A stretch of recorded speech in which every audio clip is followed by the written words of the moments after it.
Саламатсыздар көрермендер. Нөмірі 4-ші бейне баян сабағы. Сабақтың мақсаты сақтандырғыштарды тексеру және келеңсіздіктерді жою.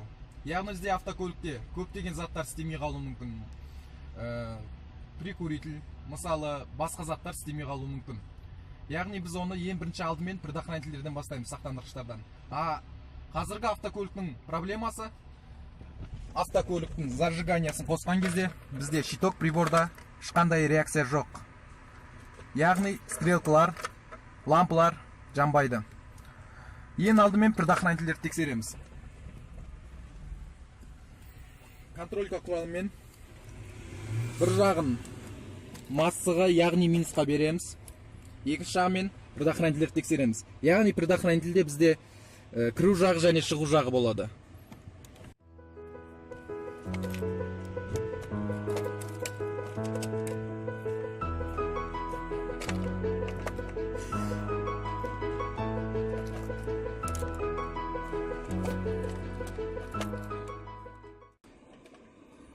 Яғни тексереміз.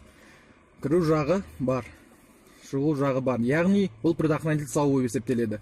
Қалған предохранительді осы ретпен тексереміз. Кіру жағы бар, бірақ шығу жағы жоқ. Бұл предохранитель күйген болып есептеледі.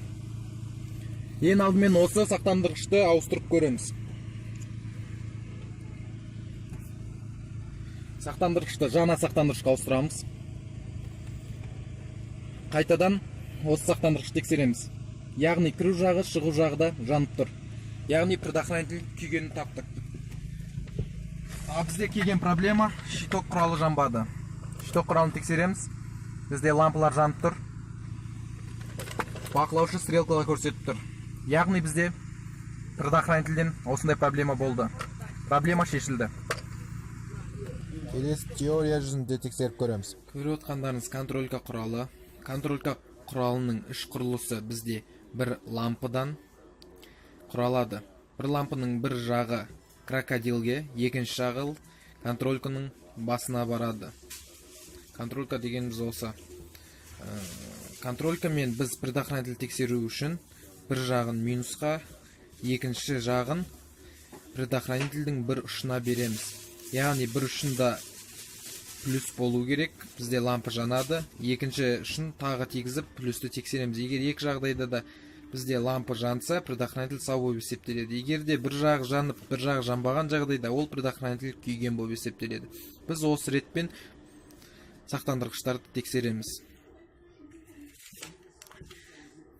Үй жағдайда, контролька жоқ болған жағдайда біз автокөліктің габарит немесе артқы лампаларын алып, сыртына бір провод және аяқ жағына бір проводты қосып, қолдан контролька жасауға болады. Ол контрольканың бір жағын минусқа береміз, аккумулятор немесе шанаққа, кузовқа беруге болады. Екінші жағымен предохранительдерді тексереміз. Бір жағын тексереміз, егер де лампа жанса, ол предохранительге тоқ келіп тұр. Екінші жағын тексереміз. Ол жағында жанатын болса, предохранитель сау болып есептеледі. Егер де бір жағында жанып, бір жағында жанбайтын болса, ол предохранитель күйген болып есептеледі. Тағы бір жағдайда екі жағда жанбауы мүмкін. Ол жағдайда ол предохранитель әлі істемейтін, қолданыста жоқ предохранитель болып есептеледі. Ал келесі практика жүзінде тағы көрейік. Және де Mercedes автокөлігі, автокөліктің қазіргі проблемасы сол жақ фары жанбайды. Ең алдымен практика жүзінде предохранительдерді тексереміз және үйренеміз. Контролька құралы. Бір жағын минусқа береміз, екінші жағымен предохранительдерді тексереміз. Жанбайды. Бір жақ жанады, екінші жақ жанады. Бір жақ жанады, бірақ екінші жақ жанбайды. Яғни бұл предохранитель күйген болып есептеледі. Бұл предохранитель жаңа предохранительге ауыстырамыз. Және де қайталап қайттан тексереміз. Бір жақ жанады, екінші жақ жанады. Яғни ақаусыздық жойылды. Енді фараны көреміз.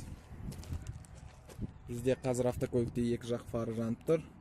Яғни қазіргі проблема предохранитель болып шықты. Назар салғандарыңызға рахмет.